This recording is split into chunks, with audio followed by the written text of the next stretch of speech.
Where the trains meet the mountains, you will always find a tunnel, and Willoughby has more than its share of dark and damp train tunnels. This one is known for something different, though. It has bats. Bats have lived here for many years, and they don't seem to mind an occasional freight train passing through, and most people don't seem to pay much attention to them either. There's no use looking for them. They hang in the dark pockets of the ceiling and only come out at night. There's Uncle Orville, the train conductor, with Corey and Rachel, and they're talking to old Jack the hobo. Now I wonder what they're doing way out here. Hi, Jack. We've come out here to wait for the bats. Well, aren't you folks adventurous? But you know, you'll have to wait a while. It'll have to be a mite darker before those critters start to fly out of that old railroad tunnel up there. How long do we have to wait? Till just before dark. Not long now. Those bats will be flying out of there and headed over to Skeeter Lake.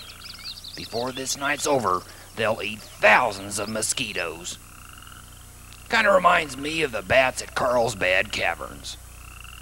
Now gather around, kids, and I'll tell you about one of the largest caves in the world. Each year, over 700,000 people travel to southern New Mexico to see over 300,000 bats fly and explore the endless caves in which they live. The evening night flight of bats at Carlsbad Caverns is a natural phenomenon, as fascinating as the cave itself. In a mass exodus at dusk, thousands of Mexican free-tail bats fly from the cave for a night of feasting on insects. Before each flight, a park ranger gives a short talk on bats, and you can watch at the cave's natural entrance.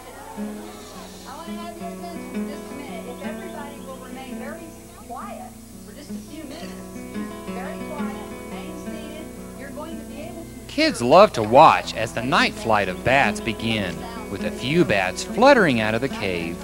Then, in a matter of minutes, a thick whirlwind of bats spirals out of the cave up into the darkening sky.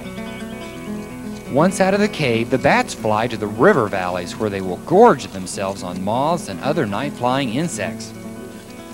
Using echolocation, a special kind of bat sonar, each bat may catch and eat several times their own weight in insects in a single night.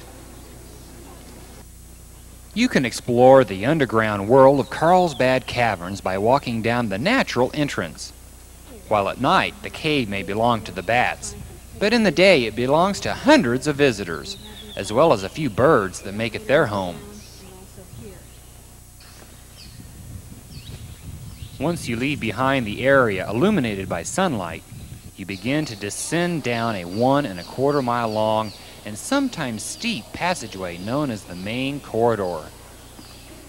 With ceiling heights of more than 200 feet, this is a perfect place for bats.